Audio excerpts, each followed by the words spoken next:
All right, welcome to Two Nerds in a Truck, TLDR. Today we are talking about Keith McLean Conservation Lands. Okay, so I'm going to do a big caveat. Is that the word I'm looking for on here? I'm on painkillers and a little bit loopy right now because we walked a lot today and my tendons weren't so happy about that. So I might not be totally coherent. Porter might need to do a bunch of bleeping. And he started this out by putting a dumb joke in my head. So there are probably going to be diehard jokes made because you don't do that when I'm on painkillers. Anyway, um, let's talk about the Keith McLean conservation lands. Yes.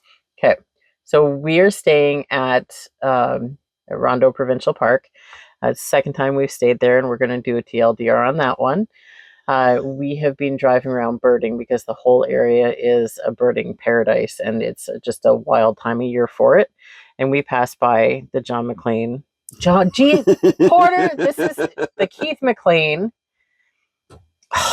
Anyway, we passed by the McLean Conservation Lands and decided to check it out. And it's the side of the road. Your first opinion of it?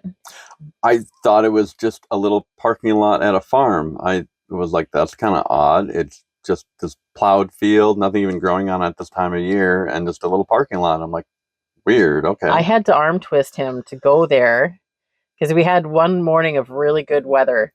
And there's with birding, it's usually first thing in the morning is the best. So you've got to really prioritize. So I was saying we should go check out this Keith McLean conservation lands.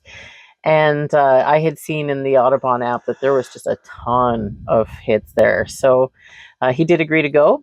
We'll tell you all about it now. So this property opened about a decade ago in 2013. And it was donated a year earlier from Keith McLean, who just wanted the land used to conserve the land, wetlands, the wildlife, and he wanted it available free for everyone to enjoy. It's 321 acres big, and it's got just multiple environments. It does look like farmland from the road, but there's ponds, marshy areas, forests, farmland. Yeah, it's kind of a chunk of land that's in the midst of farms. Well, no, there's farmland on it too. Yeah, okay. So it's part of the property. So there's not a lot of information out there. So a lot of it is kind of just observation that what we're going to have to tell you rather than official. For instance, the site mentions that there's a 4-kilometer trail. Not sure what to make of that. Right. So let's just start from the beginning. So the basics are, it is 5 minutes from Rondo, about that? Yeah, about that. It's free. There's no even parking fee there. No reservations. There's no check-in. You just park and go. Washrooms. There's no washrooms on site that I saw. None that we saw. There was not very great signage though, so I don't know if those are residential buildings, so I don't think so. But right. There's no information about washrooms, and there's nothing obvious. Maps and signage. So there is a map there, and maybe grab a screenshot of that, but the signage is really, really lacking. When you're first walking into the area, there's couple little signs saying, yep, this is a walking path. You're like, okay, cool. Which is important because it doesn't look like a walking path. Exactly. You're walking on just nicely mowed grass, and you can not particularly well packed though. Right. It doesn't look like it's really well traveled at all, and so you kind of get back to the water area, and the path just kind of goes away. Yeah. And the thing you have to know here is that beside the parking lot, there's a house, very close to it. So the way it's laid out, it feels like you're walking in someone's yard, even though there's a sign there that says, here's the trail, but it's like lawn, Yeah. I guess it's probably not a really popular area. That would be flattened, Yeah, exactly. Anyways, so maps, I've got to kind of crab about this. I'm a maps person. I memorize maps in my head. I am like a Google in my brain, and I had a real problem with this place. The map that's on the sign at the front doesn't really reflect reality. It looks pretty old, so I wonder if the property has changed a fair amount from then. Basically, it shows one trail, Yep. And it's supposed to be 4 kilometers long. Now, it doesn't say if it's 4 kilometers end to end or if it's like 4 kilometers there and back. So that's some information that's good to have.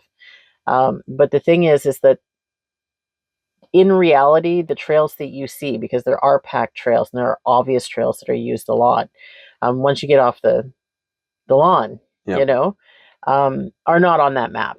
And the way the water's laid out, once you get to a certain area, you can't really tell where it is in relation to the map. I was not on painkillers at that point. But I'm really good at being able to say, okay, well, here's the waypoint for this, and so we're supposed to be going that way and whatever. But the trail split off, and we ended up on private property at one point. Right. So the map is not great. I think maybe use your head, and we'll talk about that one part of the trail that you shouldn't go on. Yep. But yeah, so the maps and signage are kind of lacking, but it doesn't look like a super popular place. So they don't charge. So yeah, accessibility. It's all pretty well packed, like you mentioned, area. Yeah. So, but you are on grass or gravel the entire time. So whatever mobility aids you might need, that's what you should be prepared for. Yeah, see, I'm having you talk about accessibility just because I feel like I'm already yammering. So basically, what we came to the conclusion of is I don't think I'd call it wheelchair accessible. Yeah, the slopes are pretty slight, but the ground is pretty rough in some places, like very uneven. Now, I've never had to use a wheelchair beyond like during a hospital stay. So I don't know how, more hardcore people's wheelchairs are or whatever. I know if I was in one of the wheelchairs I've used, I would not be able to do it on there, you know. Regarding other mobility aids, like I have used crutches and a cane and a walking boot, all of that would be perfectly fine. The only caveat being is there is a part that's kind of marshy. How do I put where that is? It's right behind the house, isn't it? Where it gets a little soft. The grass gets a little soft back there. Basically, if you see the grass and it's kind of near water, it can be kind of marshy. That area, I would not do in a boot. Okay. But other than that, the rest of it's fine. And that might be dependent on time of year too. But overall, it's very flat. It's very level. It's just the ground itself is a bit bumpy. So, it's ruts, I guess I'd say, like little ruts and divots and stuff. Pets, it did say they welcome dogs on the sign. Great. There's like the sign for walking dogs, but there's no rules or anything. So okay, I would say clean up after them like usual. Yeah. Oh, it does say leave only memory or take only memories, leave only footprints, or I can't remember how that goes. But you know what I mean? So I would assume you're supposed to take your dog droppings with you. I didn't see garbage cans though. I did not either. There might be one in the parking lot, but I didn't actually see any. So just prepare yourself. Don't wreck the property. Yep. There is no park, store, or visitor center. I didn't see any kind of a day use area. No. We've got the list to go through that we do in the reviews we do. So I'm just kind of like going down that. Connectivity. I wasn't trying to connect on my cell phone. Yeah, we are really close to Rondo, and Rondo's got pretty good connectivity, so I would expect good connection. We are on Rogers Wireless. I didn't have any problem accessing maps and Google and stuff because there were several points where I stopped to try and check our photo of the map that we'd taken against Google to try and figure out where we were in relation to the water. And I didn't have trouble accessing Google, but I wasn't uploading or downloading. And honestly, it's such a beautiful place, you wouldn't really need to. You know? So activities, hiking's the only real activity because I didn't see anything about you being allowed to like fish or bike or anything like that. And I don't think anything else makes sense. So it's hiking and birding. Yep. So with regards to hiking, it's more of a stroll. Yeah. You walk down that grass area for just a short distance and you come to the ponds. And that's 3 or 4 ponds, I think little ponds. I want to say 3, yeah. Beautiful. This is gorgeous landscaping. Yeah. They take care of it really well. And we showed up first thing in the morning and the sun was just hitting everything perfectly and the water was like glass and you could see the reflection of the trees and it was just amazing.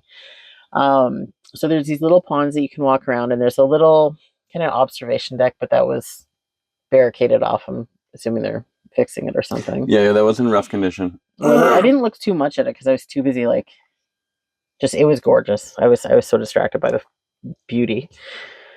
So you can wander around each of these ponds. And then there's an observation tower that you went up. Yeah, that was really cool. It brings you up approximately 1 story, so you get a really good view of the ponds on both sides of that. And the river and Yeah. everything. Like you can see a fair distance because it's so flat there. Yeah, you definitely can. I'm sure if I were to stake out there in the morning, I'm sure you could get some really good shots. Yeah. But we decided to keep marching on. Yeah. So behind the ponds was the foresty area. We should probably talk about all the birds we saw around there too, because there was tree swallows. Lots of tree swallows. They had a lot of nests there, so they were, obviously encouraging them to be in the area, and they were zipping around. I don't know if they were playing a hunting or what, but they were a lot of fun to watch. Yeah, so that started before, just as we got to the ponds, and when you go behind the ponds, the foresty area, there were more of those houses, so they were all over the place. But then you kind of hit the main trail. Now I'm saying main trail because I assume that's the one that we saw on the map to an extent. I think it split off because it split off, and there are two areas that look like those were designated main trails, but one of them didn't show on the map. That take you out along this stream, I guess it is. It wasn't really a river. Super long, narrow pond, I believe. Maybe, it might is be. it? Okay. I think. I'm not sure if it actually connects to anything else. I'm not sure. The water looked really stagnant, so I don't know if there was a river. That's true. That's very true. So, and there's a big cornfield on one side. Yes. And a big pond-ish, I guess, pond. I'm trying to describe how it goes. So when you get to the point where you cross over the pond, I'm trying to relate reality to the map. So according to the map, there's a place where you cross over, and it almost makes it look like a bridge. There's no bridge. There's a band of land that goes across it. And you turn to the left, and then there's a cornfield on your right. If you take that trail, and it's a well-packed trail, that was obviously a trail. Yeah, right? That was the gravel packed trail, yeah. It walks along that right side of that pond for a bit, and then it turns to the right, like a 90-degree turn. Yep. Right, and then that heads out across by the farmland to, I think there was forest on the far end. We didn't go further than that. But then there's another path that goes straight to continue going along the river. It goes down a little embankment, and it's obviously well used. We determined later that was private property. Yep. So as soon as we realized it was private property, we turned around. But it was such a well-used path up to a point that we didn't realize that, and there was no signage there. So, right. Yeah, the clue in retrospect was we kind of had to go down a slight decline for about 2 feet. Yeah. And then the area was not quite as well maintained. It was more rough. The grass was a little taller.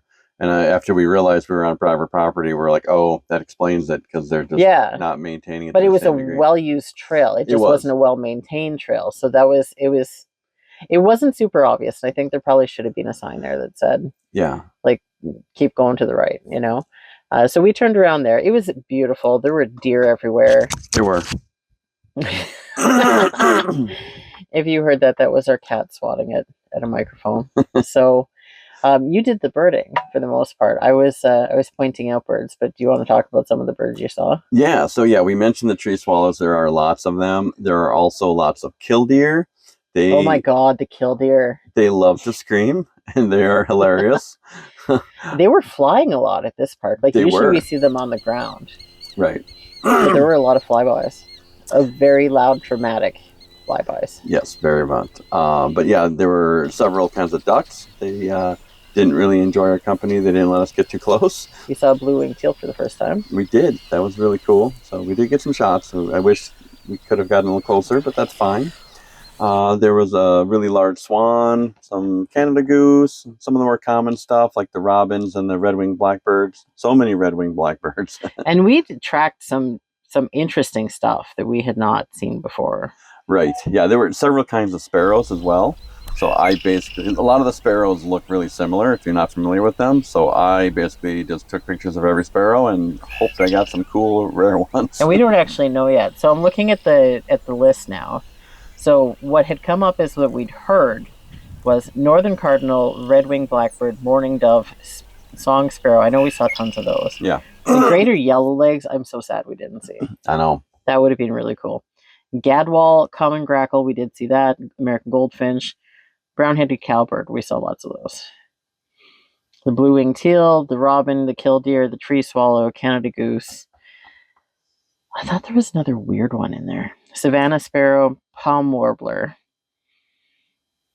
swamp sparrow, northern flicker, wood duck. Like there were so many. Right. And we were only there an hour and a half, I think. That sounds about right. Yep. And Yeah. just a random day, right? Yeah. And you can see a lot. Like we ended up only walking about 2 kilometers. So or 3, no, it was about 3. So we'd wandered around for about a kilometer and a half and then went back kind of the same way. But you can spend a lot of time there just with the birding and taking in the sights. It's beautiful. Definitely. So I don't know. Do we have anything else to talk about? There was the birds and the walking. It was just a really nice way to spend a morning. Like the weather was gorgeous and it was just beautiful.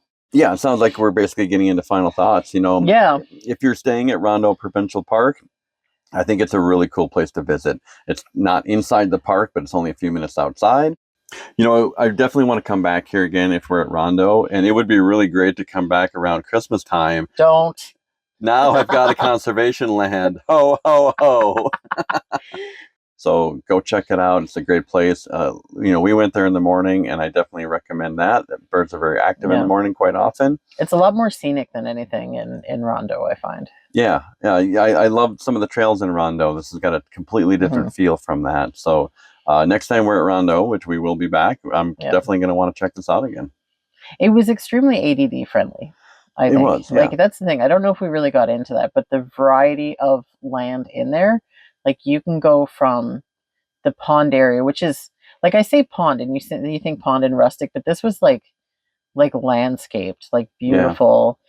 There was this rocky kind of like a gravel path that took you out to this little overlook with that with the tower and everything, and then from there it's like straight farmland. Like there was flattened little cornfields. Yep. There's just all these different environments. It was very ADD friendly and nice. So yeah, I loved it. I think that was my favorite part of the stay at Rondo. Yeah, definitely. So I just want to say, like, we joke around and we're kind of dumb, and I'm kind of high at the moment, but I'm really thankful for people like Keith McLean to donate land like this that we can enjoy and everything. So I hope it doesn't come off like we're absolutely being disrespectful at all. You know what I mean? Absolutely. We have the most respect for the area and for what he has provided for the area. Yeah, what an amazing thing to do. Like, I hope we have a legacy like that someday, that we can leave something to be enjoyed long term. That's a great idea. Great move. Yep. Go check it out for sure. Yeah. We also are going to do a post on this, so we're going to have all this information written down. And bird photos once we identify everything. Exactly. Lots of nice photos on there. So check out that written review while you're there.